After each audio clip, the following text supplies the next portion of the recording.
Good morning, I'm Angelo Castro III. I'm Angela, and we are the Castros. We bring you the news. And the views that make you think. Sometimes we agree. Sometimes we don't. This is News and Views.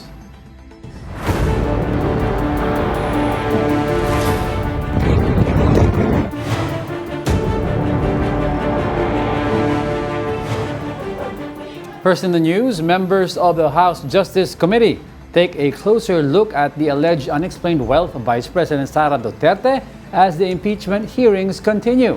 Here's the report. Posting press releases online, she's willing, but appearing at the hearing under oath, she's not. That was the jab of House Committee on Justice Chairperson Jervil Luistro at Vice President Sara Duterte in her opening statement on the third day of the impeachment hearing of the House Committee on Justice. Sa totoo lang, na-ghost na nga tayo.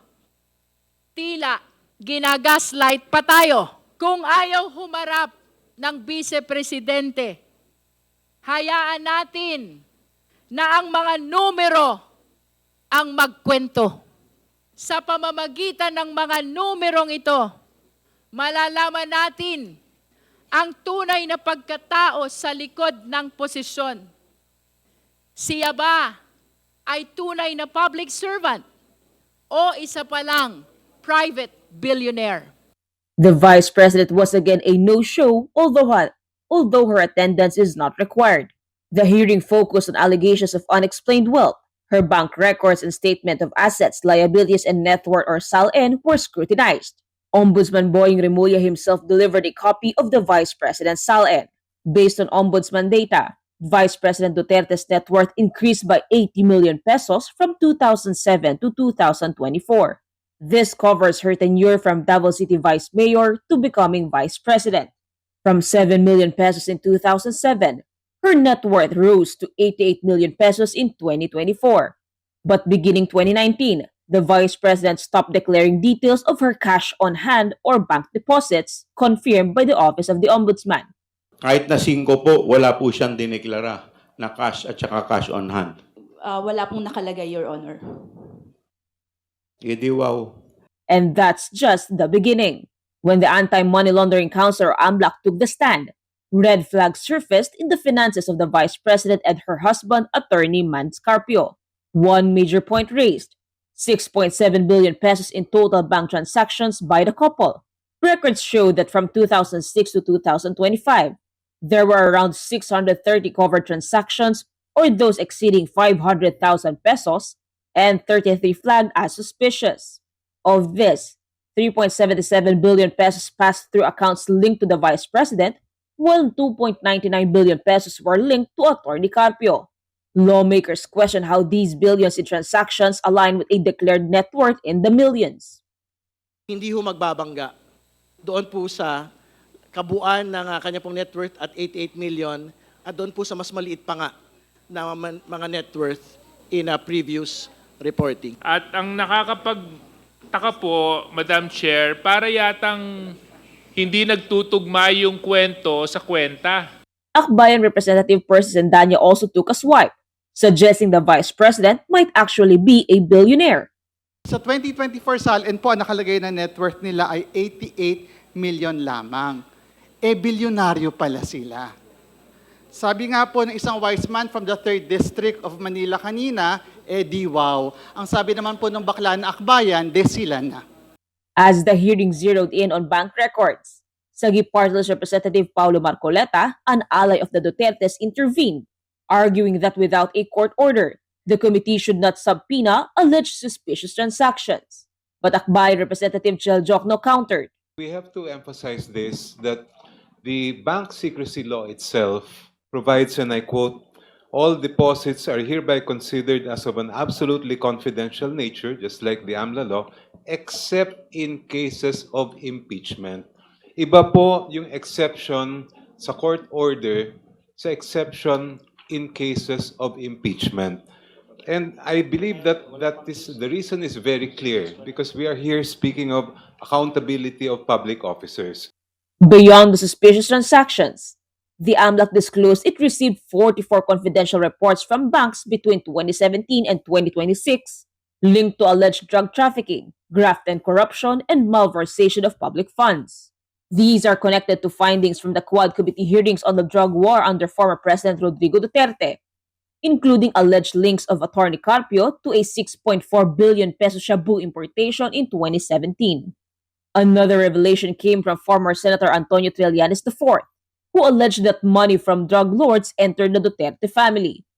Ang kopya ng summary ng mga transaksyon sa bangko na nagpapakita ng mga payout ng kilalang drug lord na si Sammy Uy, kina Sara Duterte at sa mga malalapit na miyembro ng kanyang pamilya ay kalakip dito at ginawang bahagi ng salaysay na ito bilang Annex I. Si Sammy Uy ay isang kilalang political contributor ni Rodrigo Duterte at kilalang kasama o kasosyo ni Michael Yang. The amount reportedly reaches 2.4 billion pesos from 2003 to 2016. Trillanes says he has copies of the transactions involving members of the Duterte family. The Anti-Money Laundering Council flagged 663 transactions over 2 decades of banking activity involving Vice President Sara Duterte and her husband, Attorney Mans Carpio. Here are the 5 things you need to know, according to One News business editor Regina Lay. Number 1. Covered transactions are not evidence of wrongdoing. The AMLAC reported 2 kinds of transactions, 630 covered ones and 33 suspicious ones. A covered transaction is any single deal worth more than 500,000 pesos within a banking day. Banks must report it automatically.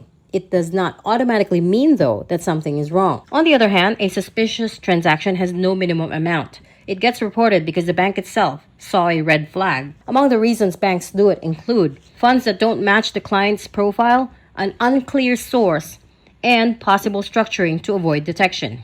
The record spanned 2 decades, from October 2006 to January 2026, and that covers her time as Davao City Vice Mayor, as Mayor, and now as Vice President. Number 2, the SALN mismatch is the story. Duterte's 2024 SALN declared a net worth of 88.5 million pesos. That is the highest that she's ever reported in her years as a public official. But AMLAC records show 6.77 billion pesos in transactions flowing through her and her husband's accounts from 2006 to 2026. In addition, from 2019 to 2024, that's 6 straight years, the Vice President declared 0 cash on hand and 0 bank deposits in her SALN. And during those same years, AMLAC found over 230 million pesos in transactions in her accounts. And this matters legally. Recall that in 2012, Supreme Court Chief Justice Renato Corona was removed from office for failing to disclose assets in his SALN. And in 2018, under former President Rodrigo Duterte, Chief Justice Maria Lourdes Sereno was also ousted over her SALN, and at that time through a quo warranto petition. Number 3, the inflow-outflow imbalance raises questions about her source of funds. Of the 6.77 billion pesos, 4.42 billion flowed into the husband and wife's accounts. Only 1.55 billion pesos flowed out, meaning almost 3 times more money came in than went out. For Attorney Manasseh Carpio alone, the gap is wider, about 2.59 billion pesos in inflows against only 343 million pesos in outflows. That's roughly 7.5 times more coming in than going out. Now, in forensic accounting, large unexplained inflows are the number 1 red flag for source of funds questions. Under Philippine law, once unexplained wealth is raised, the burden shifts to the public official to explain the gap. Number 4, undetermined funds can be investigated further. A chunk of 791 million pesos could not be classified as either inflow or outflow. The AMLAC labels transactions like this as undetermined when the reported data is incomplete or ambiguous. This can happen when the recipient or counterparty details are missing, or when the funds move between the couple's own accounts, or when the direction of the transaction is not specified in the bank's report. If AMLAC pursues a full investigation, they can subpoena the originating banks for the line item details, map every counterparty, and then cross-reference the flows against the Vice President's SALN, BIR returns, and SEC filings. And if the findings warrant it, the AMLAC can also file a petition for civil forfeiture under the Anti-Money Laundering Act. Number 5. The transaction mix is sophisticated. AMLAC reports also show the breakdown by transaction type. There were 1.41 billion pesos in credit memos, 1.03 billion pesos in debit memos. Together, 2.44 billion pesos, or over a third of all activity, moved through bank-initiated electronic entries typical of private banking. These are not teller over-the-counter transactions. Physical cash activity was minimal. Per AMLAC, total cash and encashment activity was only around 83 million pesos in the period covered, and that's just about 1% of the total transactions that they flagged. The mix also includes a 43 million peso single life insurance policy sale, 20 million pesos in insurance and investment purchases, and 9 pre-terminated time deposits totaling 218 million pesos. These are all instruments that forensic investigators watch closely because they have been used in the past to move large sums of money without drawing the same scrutiny as cash. So initially, yung findings ni, well, yung not findings, but the expose ni former Senator Trillanes and the findings of AMLAC, medyo nagbabangga na. But hindi naman sinasabi na these are red flags, but hindi naman outright sinasabi it doesn't prove anything of guilt yet, not this point.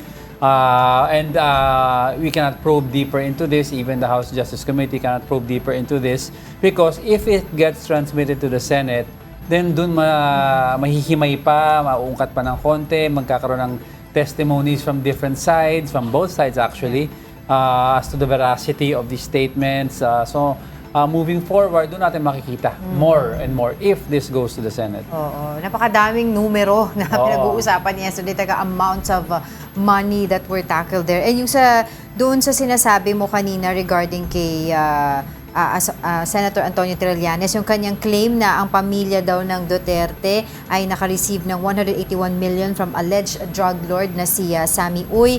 Ang sinasabi ng AMLAC, kino-confirm nila yung 18 randomly picked financial transactions doon sa affidavit ni Trillanes, no? Also na nag-appear doon sa kanilang records. Basta ang lumalabas, nagbabangga yung amount, pero kung saan ang galing, yun ang Plus, question. din may mga nakita rin sila doon na isa din na, kumbaga, isang pagbabawal, 'di ba, sa isang opisyal na magkaroon ng posisyon. Din at saka posisyon sa isang private company. So ang SEC, they confirmed that Sara was a board member and stockholder of Davao-based firm from 2022 until 2025, no?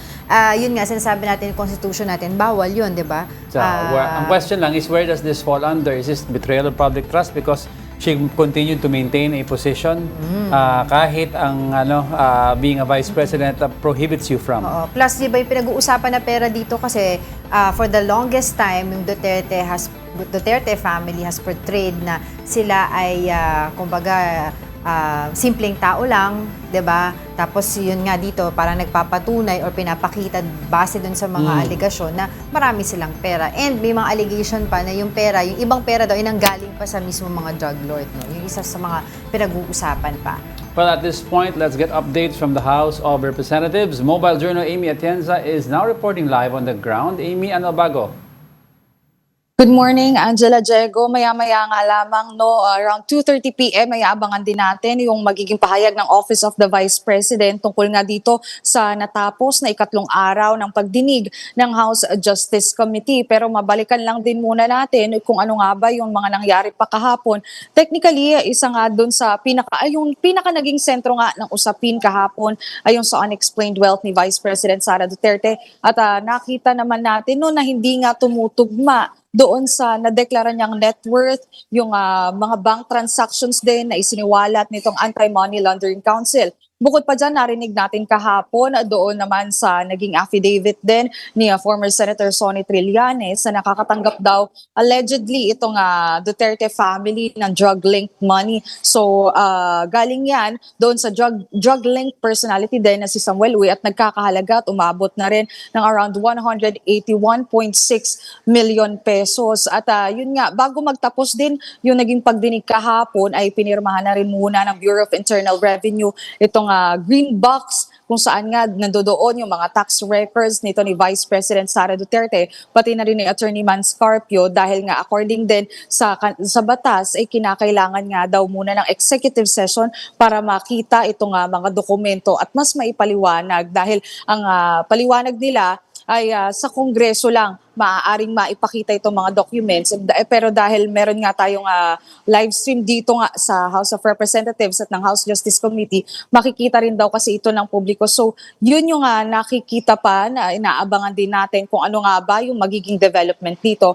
Titingnan natin kung magkakaroon din tayo ng panayam sa ilan sa mga miyembro ng House Justice Committee tungkol nga din sa mga nangyaring kaganapan kahapon doon sa pagdinig laban nga kay Vice President Sara Duterte.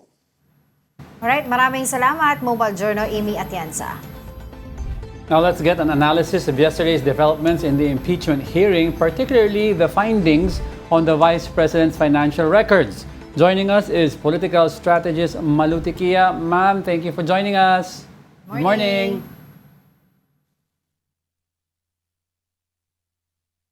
Yan. Nag-freeze yung Siguro Wi-Fi, sayang. No? Yung signal siguro. Yeah, signal. We would want to know kung ano yung mga naging reaction ni Ms. Malu Tiquia regarding the impeachment yesterday. She's a noted political strategist na maalam sa mga ganito. And of course, ang daming kaganapan na nangyari yesterday, but while we're trying to fix the signal and the communication lines between her, we'll be back with more stories after the break. Keep it here on One News.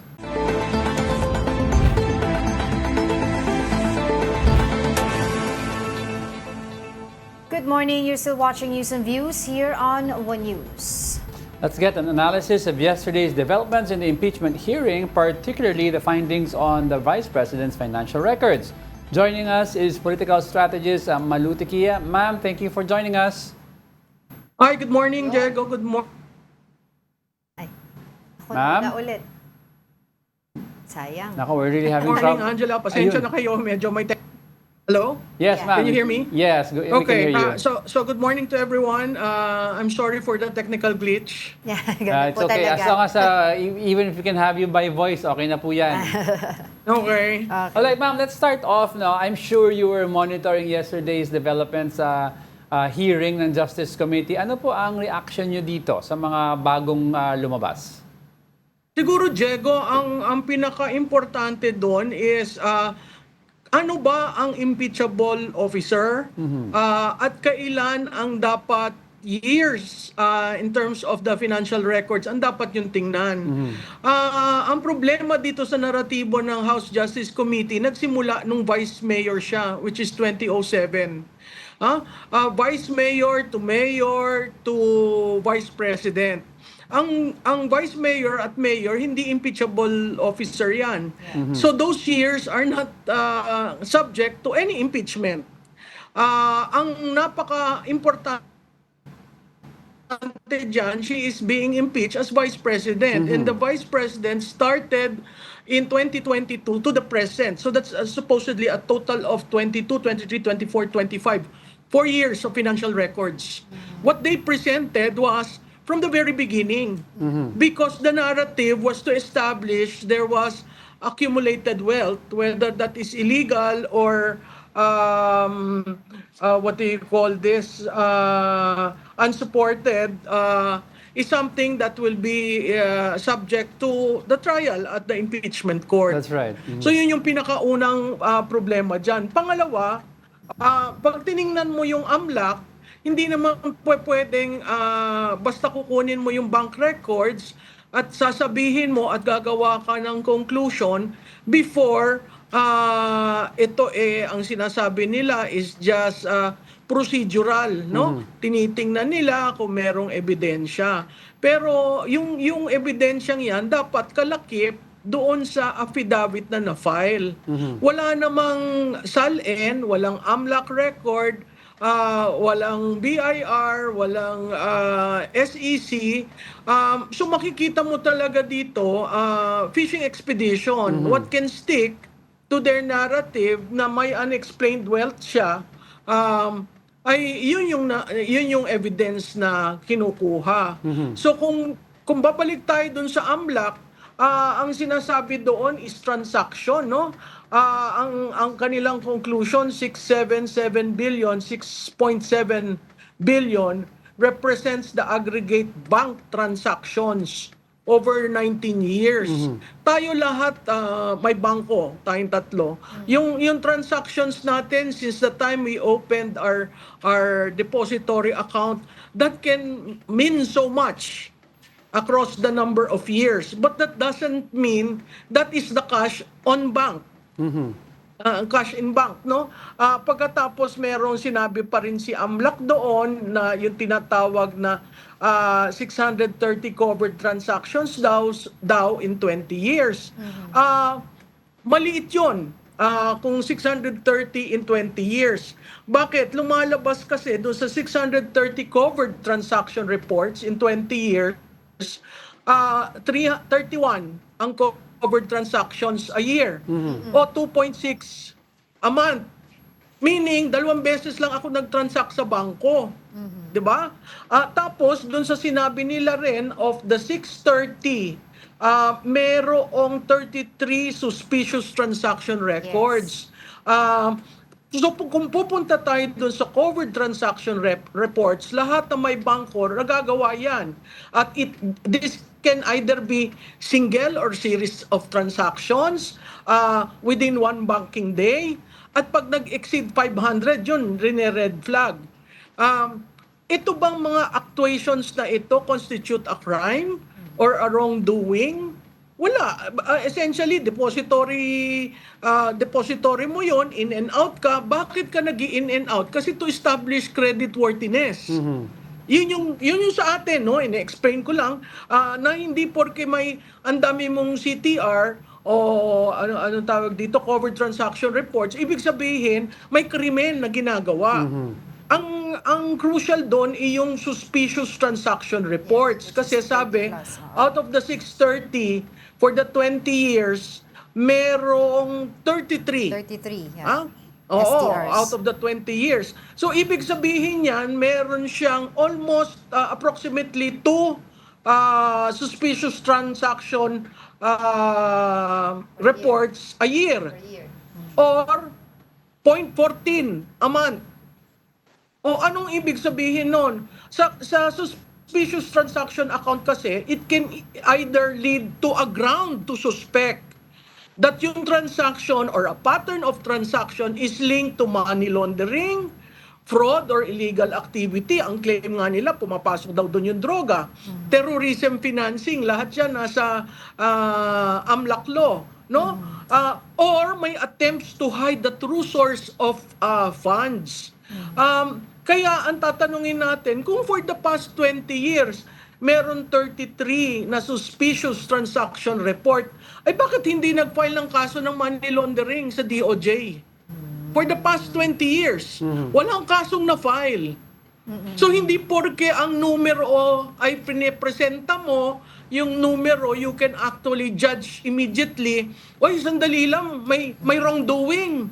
O kaya, ay sandali lang, yaan ay money laundering. Hindi pwede yun kasi yung pag-angat ng kanyang kita from vice mayor to mayor to vice president, pag tinutal mo yung salary niya, syempre tataas yun.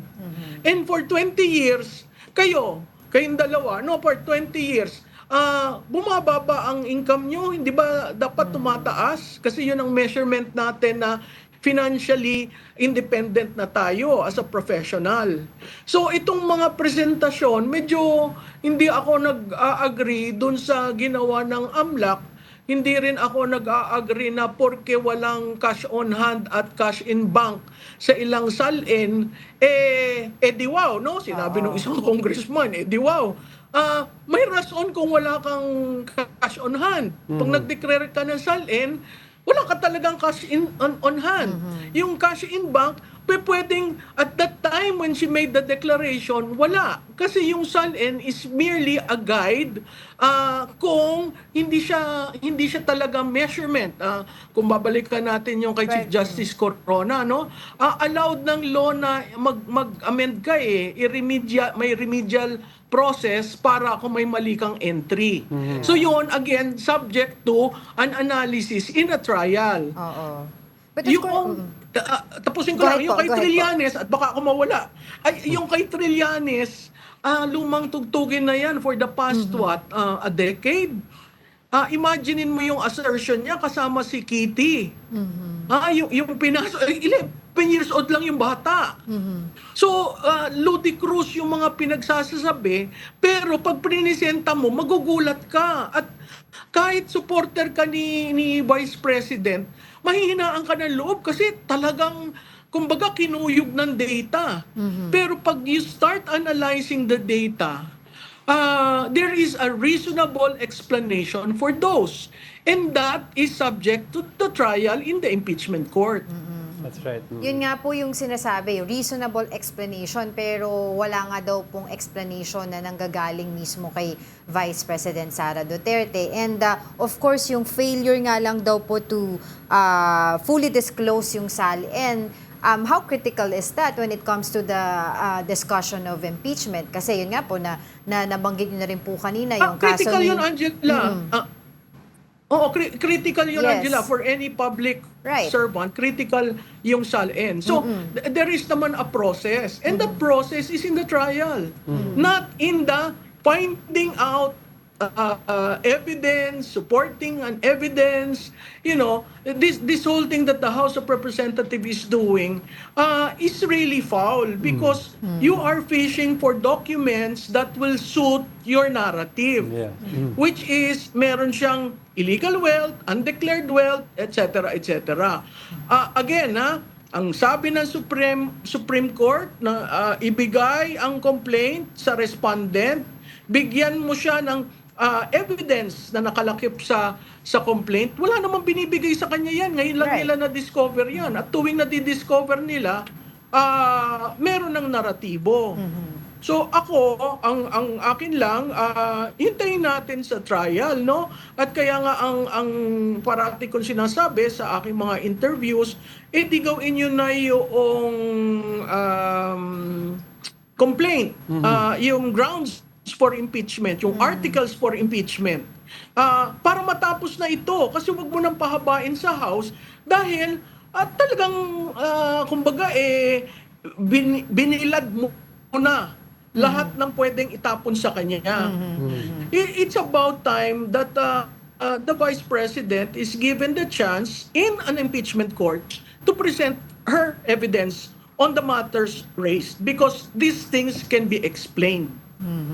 Oh, well, we have... wala na po tayong questions wala pa tayong question pero wala na po tayong oras, but maraming salamat po as always sa inyong insights, political strategist Malu Tiquia. Thank you so much po. Salamat. Anyway, before we move on, if we had more time, sana I wanted to ask ano ba yung impact nito? No, moving forward. But of course, we have other issues to talk about. Which is the International Criminal Court has affirmed its jurisdiction in the case against former President Rodrigo Duterte, rejecting his appeal. Mobile Journal, Narimon Reyes has the report.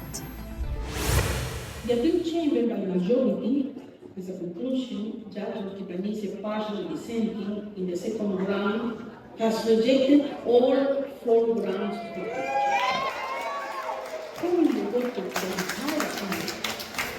The appeals chamber by majority confirms the impugned decision.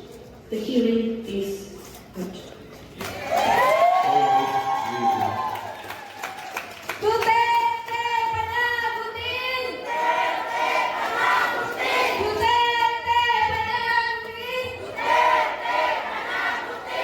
A breath of relief, but still just for the beginning of the race. Relatives of the Duterte administration's extrajudicial killings became emotional yesterday at a watch party in UP Diliman as the International Criminal Court's appeals chamber confirms jurisdiction over former President Rodrigo Duterte's case on a crime against humanity brought about by his supposed war on drugs. Duterte's appeals to the chamber were all rejected. Lack of jurisdiction, alleged absence of proper investigation prior to withdrawal, interpretation of Article 127 of the Rome Statute, and the alleged non-compliance with Articles 12 and 13. This now clears the way for possible trial of the former president as he will remain in the custody of the ICC. Nanette Castillo, whose son was killed in Tondo, and Jane Lee, whose husband, a jeepney driver, was shot in Caloocan by a riding in tandem, both in 2017, and they say are mistaken identities or innocently fallen victim to EJK, find this as hope at the end of the tunnel.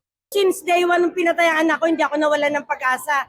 na magkakaroon kami ng hustisya. Kailangan maging malinis na itong itong justice system natin. Maging tanda ito na kahit presidente ka, pwede kang managot sa mga krimen na ginawa mo. Sana hindi na ito maulit.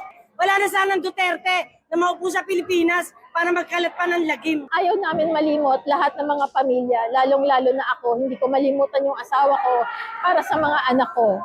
Hindi makatao yung ginawa sa kanila. Kaya hanggang ngayon, nagsasalita kami kahit na may takot, kahit may mga pangamba, kahit mahirap yung buhay. ICC Assistant to Counsel Attorney Cristina Conti likens this to the last 2 minutes of a basketball game. That while there is a huge gap in the score, every second still counts for a guaranteed victory. While they feel joy and confidence now in the legal parameters and evidences there are to prove Duterte's crime, the journey isn't over yet. To note, any future suspects can still question the issue of jurisdiction. Kung sakasakali si Bato de la Rosa, kung ma-issuean siya ng warrant of arrest, pwede niyan ulit erase yan.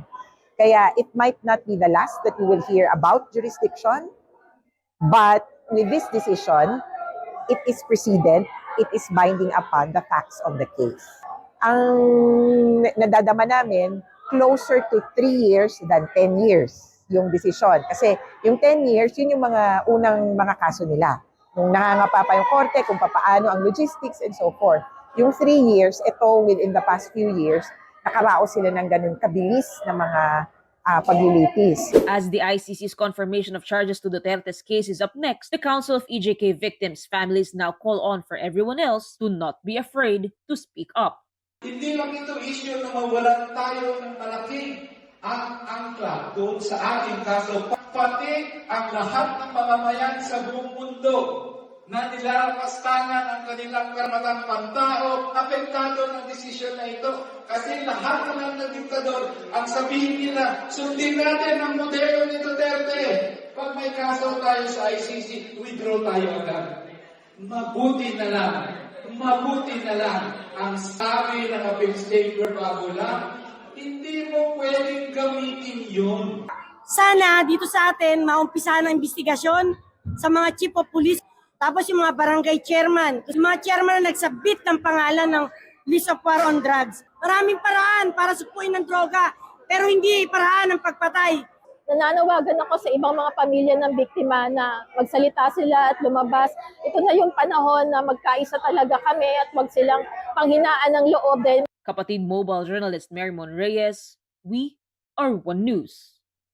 Joining us now is Cristina Conti, Assistant to Counsel at the International Criminal Court. Attorney, thank you very much for joining us. Hi, Attorney. Attorney, nakamute po kayo. Okay, good morning.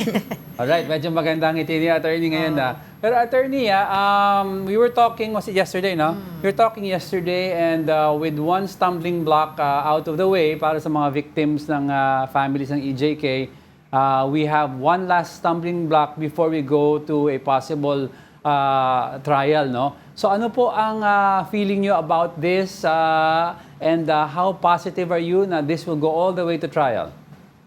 Well, I'm very, very confident with next week's decision. In fact, upon hindsight, the deadline is next week, Yes. but the requirement is on or before. So I could even call on, what if the pretrial chamber comes up with the decision tonight or even last night, di tapos na yung kalbaryo. But the decision next week relies on facts and evidence as presented by the prosecution in February. Anybody with a mind and eyes would conclude that crimes against humanity really did happen in the Philippines. Hindi ko na lang po alam kung sino pa ang magde-deny na walang nangyaring krimen. Of course, there's that remaining defense or argument that, well, Duterte is not responsible. But then again, there is evidence from his own mouth mismo that he is responsible and that he should be answering for all these crimes. And so on that minimum basis, the question for as to confirmation of charges is whether there is substantial grounds. Kumbaga, lampas sa chismis level. Okay, substantial grounds to believe. There is evidence to proceed with trial. I think it has been sufficiently established and we are well on track to have trial before the year ends. It's good you said that, no, Attorney, na it's beyond chismis level, because we'd like to bring it down to the level of the regular Joe who on the street would like to understand ano ba nangyayari. Kasi ang alam nila, yung mga nangyayari, of course, sa impeachment court, may determination of probable cause. Itong confirmation of charges, is that similar to a determination of probable cause? It is, although to differentiate, there is probable cause in the executive and then in the judicial level. Yung executive po, yun yung probable cause para mag-issue ng warrant of arrest. Okay. Sorry. Yung judicial determination of probable cause. Yung what are the charges, this is supposed to be the executive probable cause. Ito po yung determination ng prosecutor kung ano yung ikakaso. But in the ICC, the added layer, the added safeguard is it's not just the prosecutor that determines what the charges are.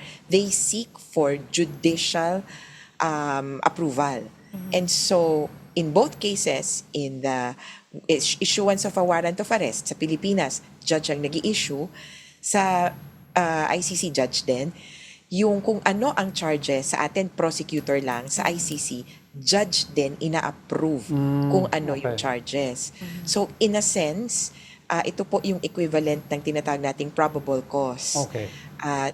Kasi sa ICC, kinukuha nila lahat ng jurisdictions, tinatanong nila, anong term nyo?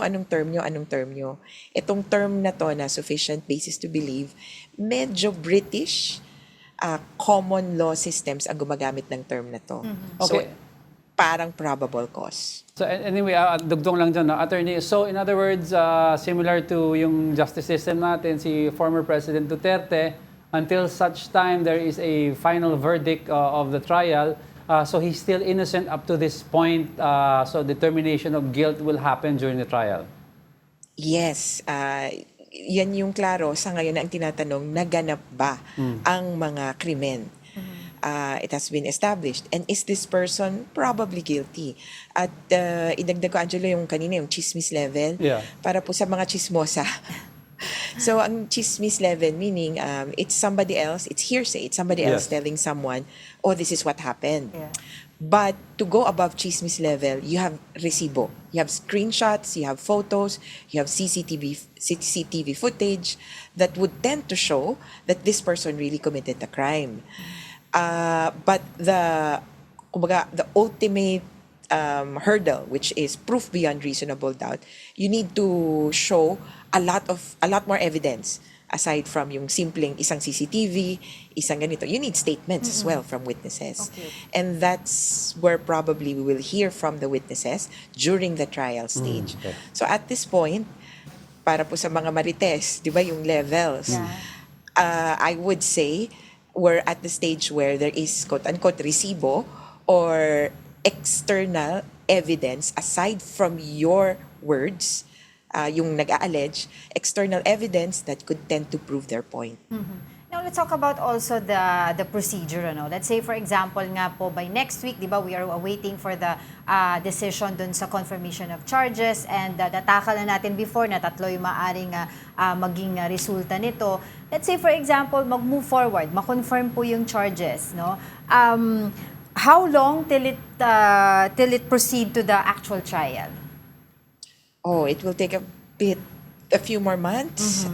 It's just that there are a lot of logistical burdens. First, we will move or we will be transferred to a trial chamber. So after the work of the pre-trial chamber has been done, we're at the pre-trial stage now, we go from sa trial stage to a trial chamber. The new judges will have to familiarize themselves with the case, will have to look at all the documents, and kind of agree. And in the Philippines, we do have this hearing called a preliminary conference or a pre-trial, where the parties exchange information about the evidence. Ito po ang available na dates ko, ito yung ebidensya ko, ito yung witnesses ko.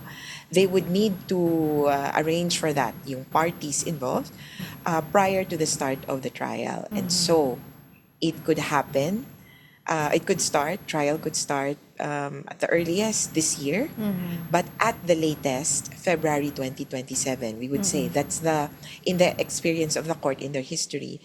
The latest was a year after the confirmation hearing.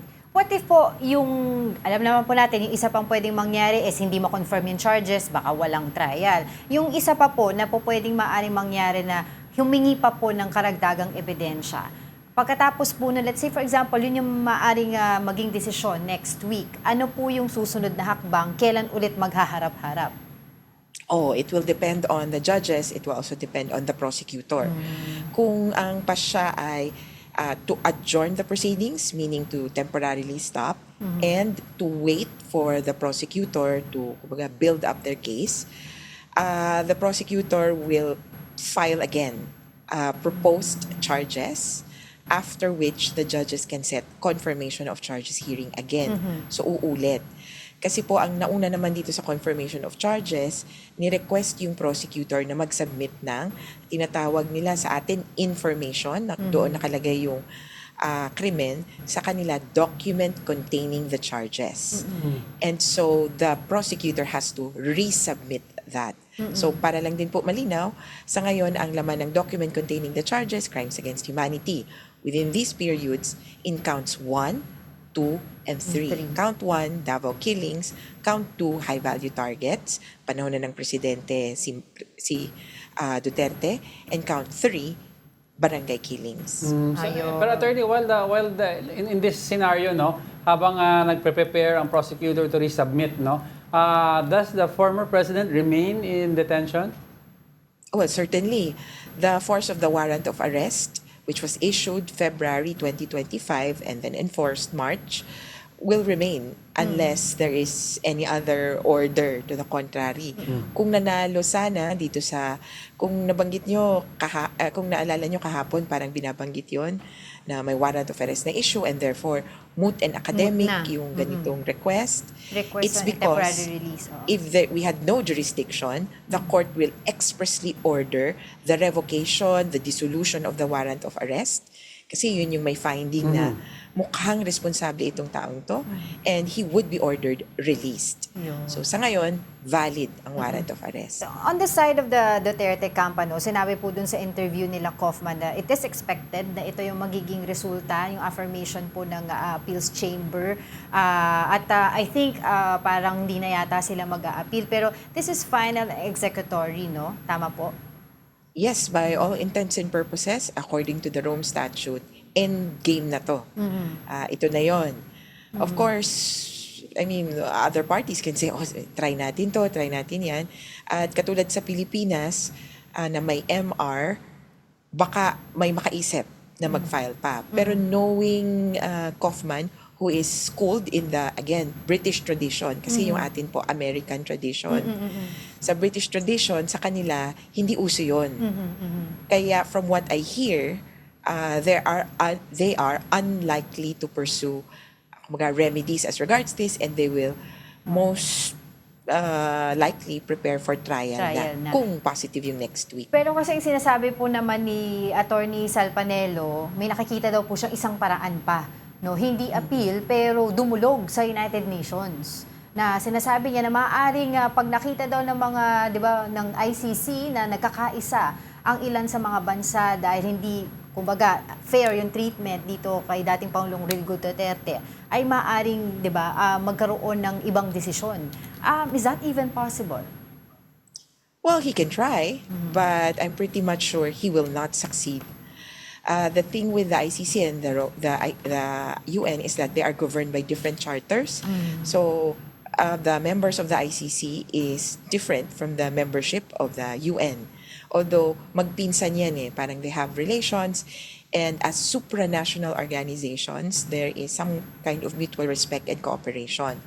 But then again, the UN will not interfere with the proceedings in the ICC. The ICC has its own group of member states.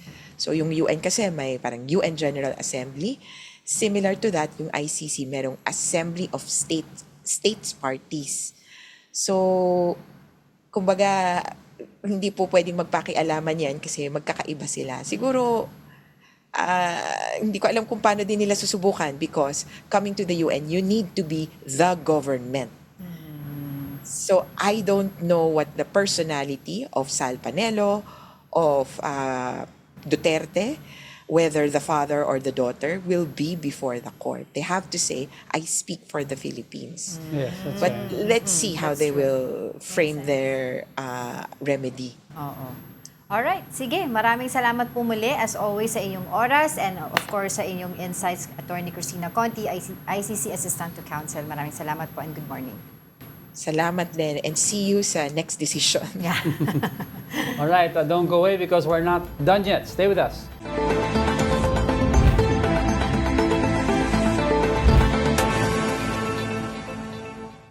Welcome back. You're still watching News and Views here on One News. Navotas Representative Toby Tiangco alleged that some budget insertions in the House of Representatives are being sold within the House Small Committee. Here is the report. Navotas Representative Toby Tiangco pushed back against the statements of late 1st District Representative Martin Romualdez. Tiangco is among those mentioned by the former House Speaker who defended himself over alleged link to the flood control scandal. Romualdez earlier said Tiangco should have raised concerns over alleged irregularities in the national budget during deliberations, including plenary sessions. In an interview with News 5, Tiangco maintained that lawmakers no longer have the opportunity to question the General Appropriations Bill once it has passed third reading. He said alleged corruption takes place at the level of the so-called Small Committee, which was headed by former House Committee on Appropriations Chair Zaldi Co. He also alleged that budget insertions are made at that stage. Tiangco said it is impossible that Romualdez was unaware of the alleged budget insertions involving Co. First opportunity makapagsingit ng proyekto at makapagbenta ng proyekto ay doon sa small committee. Okay? Yung small committee, nasa House yan. Okay? Alam nga namang hindi niya alam yung ginagawa ni Saldico.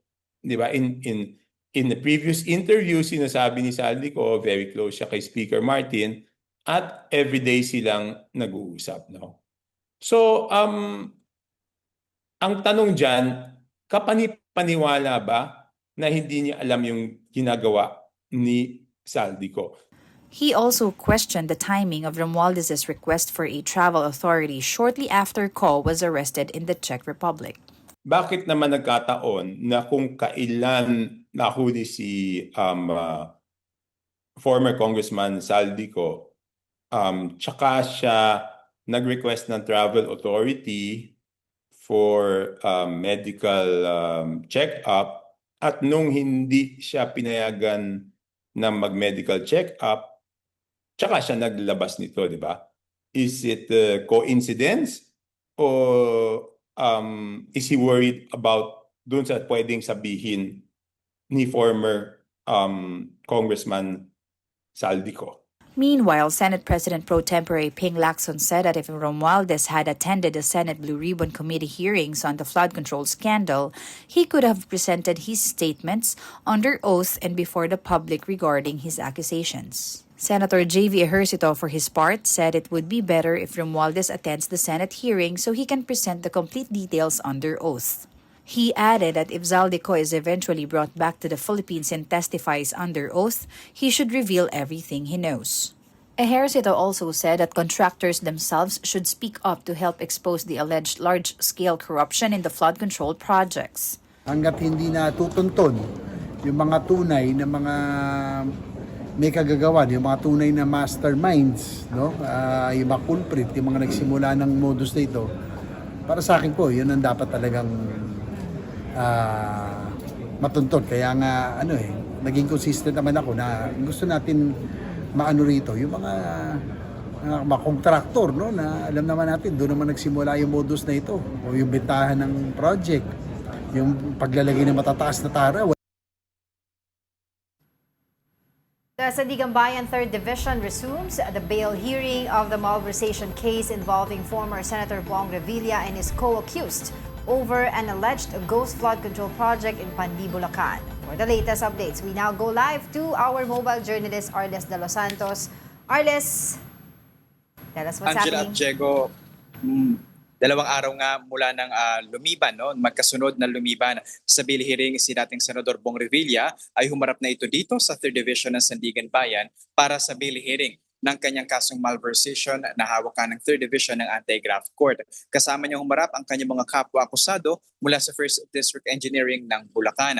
Dito nga no, ay humarap ang testigo ng prosekusyon na si Vergel Nino Garcia na umunoy aid at driver ni dating DPWH Undersecretary Roberto Bernardo. At dito nga Angela at Diego no, ay lumalabas na tila malalim-lalim ang kwento kung paano nga umabot umano kay Revilla yung pera na umano'y kickback nga no, mula doon sa flood control project sa Panti, Bulacan. Ayon kay Garcia ay January 2025 ay pumunta nga siya sa Diamond Hotel kung saan inutusan siya ni dating Yusek Bernardo na kunin doon yung kahon and then i-deliver no, doon nga sa White House compound na pag-aari umano ni dating Senador Bong Revilla. Ayon sa kanya, hindi niya nakausap si dating Senador Bong Revilla, walang kalakip na larawan ng kanilang delivery, walang parking ticket o CCTV footage na kanilang ipresenta no, bilang ebidensya dito sa prosekusyon. No? Pero nakita umano ng witness si Revilla sa White House compound. Hindi niya daw nakita na tumanggap si Revilla at hindi niya rin binuksan kung ano nga yung laman ng kahon. No? Na paulit-ulit niya naman na binabanggit na nagdi-deliver lamang siya ng mga kahon at actually hindi lamang yan, pati ng mga maleta sa iba't ibang mga personalidad sang-ayon sa utos ni dating Yusek Bernardo. Kasama sa mga binanggit niya dito, Angela at Diego, si kasalukuyan, no? Senator Jinggoy Estrada na nag-deliver umano siya dito ng ilang beses din. No? Nag-deliver sa San Juan Building, particular sa Artiaga Building, isang beses kung saan nasa 12 mga kahon ang kanyang i-deliver. Paano niya raw nalaman na kay Senator Estrada ito? Sang-ayon muli sa utos ni dating Yusek Bernardo.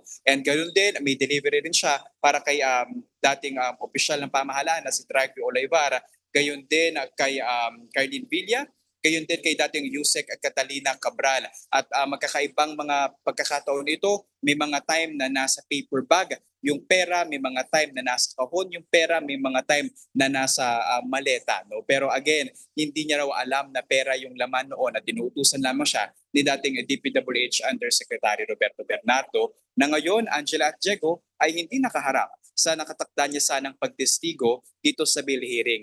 Mismong Sandigan Bayan medical officer ang nag-check o nag-verify ng confinement ni Bernardo sa isang ospital at sinabi nga no, at kinumpirma yung kanyang nararamdaman. No? Ayan nga yung dahil sa chronic rhinosinusitis, follicular pharyngitis, and acute bronchitis at ngayon ay nagtitake daw itong si Bernardo ng intravenous antibiotic. Pero inutusan ng 3rd Division ng Sandigan Bayan, Angela at Diego, na humarap mismo si Bernardo bukas kung maaari dahil kailangan na patunayan niya ang kanyang sinumpaang salaysay at syempre limitado lamang yung araw ng bail hearing para sa kaso na ito. Oo, mabilis lang Arles, kailan ba yung magiging hearing naman ng actual case itself? Kasi ito, hearing lang to ng bail petition di ba? So kailan yung magiging actual hearing for the case? Wala pa tayong kumpirmadong petsa, Angela, kung kailan nga yung main hearing or yung main trial mismo. Kasi pagkatapos nitong bail hearing, magdedesisyon kung papayagan nga ba o hindi na pansamantalang makalaya si Revilla at yung mga kapwa-akusado nito. And then pagkatapos niyan ay ipepresenta na yung mga ebidensya bago mag-proceed doon sa full-blown trial. Alright, maraming salamat sa iyong updates, mobile journalist Arles de los Santos. Daming balita. Oo, meron pa tayong hindi nasama na balita, yung pinare-respondan o pinagre-reply ng Korte Suprema si Pangulong Bongbong Marcos dun sa usapin naman na final nila Pantaleon Alvarez, dating Congressman Pantaleon Alvarez, dun sa kanyang yung drug test, hair follicle test, ganyan. So pinasasagot si President Bongbong Marcos within 10 days if I'm not mistaken. Isa pa yun sa mga labangan. And I think abangan din nila magkakaroon ng presko ng kampo nila. Supposedly today. Oo. Nila Vice President Sara Duterte. Kaugnay pa rin dun sa naging hearing yesterday. Yun. Alright, and that wraps up today's episode of News and Views. Join us again tomorrow. I'm Angela Lagunsat Castro. I'm Angelo Castro III. Kapatid, we are one news. All sides, all the time.